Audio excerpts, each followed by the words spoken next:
আমন্ত্রণ জানাচ্ছি প্রবাস কণ্ঠ রাতের বুলেটিনে পাওয়ার্ড বাই জেএনজি কার্গো। শুরুতেই জানিয়ে দেব আজকের প্রধান শিরোনামগুলো। ছেলেদের দোষে ডুবছেন মালয়েশিয়ার দীর্ঘ সময়ের প্রধানমন্ত্রী মাহাথির মোহাম্মদ। ঘুষ নিয়ে বাংলাদেশিকে ছেড়ে দেয় বিপদে মালয়েশিয়ার কর্মকর্তা।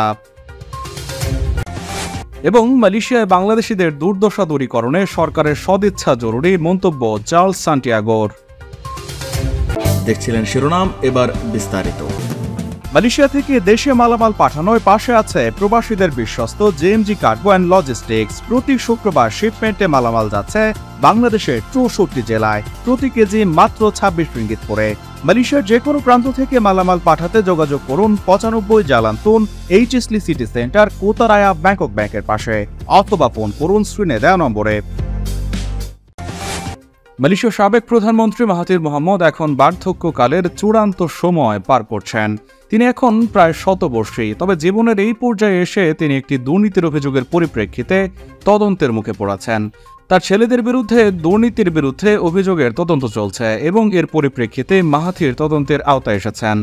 মালয়েশিয়ার দুর্নীতি বিরোধী সংস্থা মালয়েশিয়ানস অ্যান্টি করাপশন কমিশন গতকাল বৃহস্পতিবার এমএসিসি মালয়েশিয়ার দীর্ঘকালের প্রধানমন্ত্রী মাহাথির মোহাম্মদকে তদন্তের আওতায় আনে।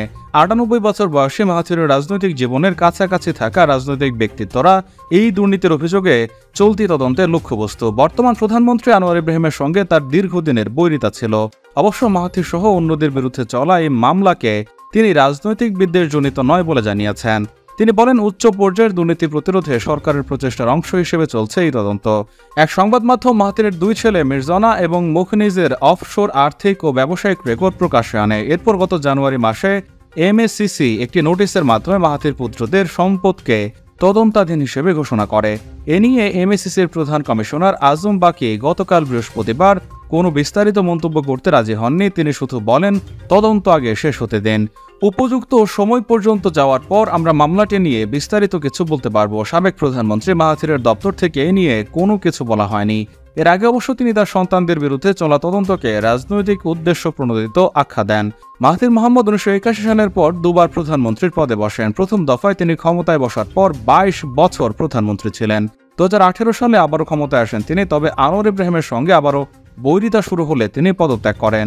তবে সব সমীকরণ পাল্টে 2022 সালে আনোয়ার প্রধানমন্ত্রী পদে বসতে সমর্থ হন। এক বাংলাদেশি প্রবাসী নিয়োগকর্তার কাছ থেকে ঘুষ নিয়ে বাংলাদেশি কর্মীকে ছেড়ে দেওয়ার অপরাধে মালয়েশিয়ার সেলাঙ্গোর রাজ্যের এক এনফোর্সমেন্ট অফিসারকে গতকাল 4 দিনের রিমান্ডে নেওয়া হয়েছে। ম্যাজিস্ট্রেট পি মাগেশ্বরী কর্তৃক জারি করা 39 বছর বয়সী সেই অফিসারের বিরুদ্ধে আজ রিমান্ড আদেশ শুরু হয়। সূত্র জানায়, সন্দেহভাজন ব্যক্তিকে গতকাল দুপুর 2টার দিকে একটি শপিং কমপ্লেক্সের পার্কিং এলাকা থেকে গ্রেপ্তার করে মালয়েশিয়ার দুর্নীতি দমন কমিশন। সন্দেহভাজন ব্যক্তি যোগাযোগ করেছে এবং একটি বাংলাদেশি ব্যক্তিকে মুক্তি দেওয়ার বিনিময়ে একজন কোম্পানির পরিচালকের কাছ থেকে 2500 রিঙ্গিত ঘুষ চেয়েছে বলে জানা যায়। আজ বিকেলে যোগাযোগ করা হলে তিনি বলেন, গত সপ্তাহে শাহ আলমে আইন প্রয়োগকারী সংস্থার অভিযানে ওই বাংলাদেশি প্রবাসীকে গ্রেপ্তার করা হয়। এদিকে সেলাঙ্গর দুর্নীতি দমন কমিশনের পরিচালক দাতুক আলিয়াস সেলিম সন্দেহভাজন ব্যক্তিকে গ্রেপ্তারের বিষয়টি নিশ্চিত করেছেন এবং বলেছেন, দুর্নীতি দমন কমিশন আইন 2009-এর 16 ধারায় মামলাটি তদন্ত করা হচ্ছে।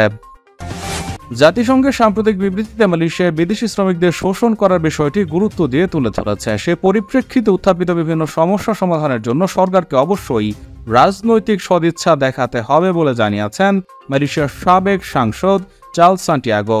বিদেশি কর্মীদের বহুমুখী শোষণ থেকে রক্ষা করতে উভয় দেশের ব্যর্থতার বিষয়ে আন্তর্জাতিক বিশেষজ্ঞদের একটি দল তীব্র সমালোচনার বিষয়ে অবিলম্বে প্রতিক্রিয়া জানাতে সরকারের প্রতি আহ্বান জানিয়েছেন সান্টিয়াগো। গত 19 এপ্রিল জারি করা এক বিবৃতিতে জাতিসংঘের মানবাধিকার কাউন্সিল কর্তৃক নিযুক্ত বিশেষজ্ঞরা বলছেন, শোষণ, অপরাধীকরণ এবং অন্যান্য মানবাধিকার লঙ্ঘনে অন্য দেশের কর্মীদের মধ্যে বাংলাদেশি অভিবাসী শ্রমিকদের পরিস্থিতি ভয়াবহ বলে উল্লেখ করে প্রতিবেদনে হতাশা প্রকাশ করা হয়। মিস্টার চার্লস সান্টিয়াগো প্রতিক্রিয়া জানাতে সরকারের ব্যর্থতাকে ভয়াবহ এবং সমস্যাজনক হিসেবে বর্ণনা করেছেন। তিনি বলেন, প্রতিবেদনটি দেশের বিদেশি বিনিয়োগ আকর্ষণের ওপর বড় ধরনের প্রভাব ফেলবে এবং মালয়েশিয়ার পণ্য বিদেশে নিষিদ্ধ হওয়ার ঝুঁকিতে পড়বে। এটি এমন কিছু যা সরকারের উচ্চ পর্যায়ে মোকাবেলা করতে হবে বলেও সান্টিয়াগো মন্তব্য করেছেন। বুধবার ক্লাংয়ের সাবেক এমপি সান্টিয়াগো দেশটির ফ্রি মালয়েশিয়া টুডেতে এক সাক্ষাৎকারে বলেছেন, আপনাকে বলতে হবে আপনি কি করতে যাচ্ছেন এবং কিভাবে আপনি এটির বিরুদ্ধে লড়াই করতে যাচ্ছেন। আপনি চুপ করে থাকতে পারবেন না। জাতিসংঘের বিবৃতিতে উত্থাপিত বিভিন্ন সমস্যা সমাধানে সরকারকে অবশ্যই রাজনৈতিক সদিচ্ছা দেখাতে হবে বলে মন্তব্য করেন তিনি। বিবৃতিতে জাতিসংঘের বিশেষজ্ঞরা বলছেন, বাংলাদেশি প্রবাসীদের ভুয়া কোম্পানি দ্বারা নিয়োগ করা হচ্ছে এবং মালয়েশিয়া আসার জন্য নিজ দেশে অতিরিক্ত নিয়োগ ফি প্রদান করতে বাধ্য হচ্ছে, ফলে তাদের জীবন ঋণের চক্রে ঠেলে দেওয়া হচ্ছে। তারা বলছেন, তাদের অনেকেই মালয়েশিয়ায় পৌঁছে দেখেন তাদের যে কাজের প্রতিশ্রুতি দেওয়া হয়েছিল তা নেই, থাকার জন্য স্থান নেই বেতন। ফলস্বরূপ তারা প্রায় অতিরিক্ত অবস্থানে বাধ্য হন। তাদের আটকে রাখা, দুর্ব্যবহার করা, আইন প্রয়োগকারী সংস্থা কর্তৃক গ্রেপ্তার, জেল জরিমানা করে এবং নিজ দেশে পাঠিয়ে দেয়। দাসপ্রথা, মানব পাচার এবং অভিবাসীদের মানবাধিকার বিষয়ক জাতিসংঘের বিশেষ রিপোর্টের টেমোয়া ওবাকোটা, সিউবান মুলারি এবং গেহাদ মাদির নেতৃত্বে বিশেষজ্ঞদের একটি দল এই বিবৃতি দিয়েছে।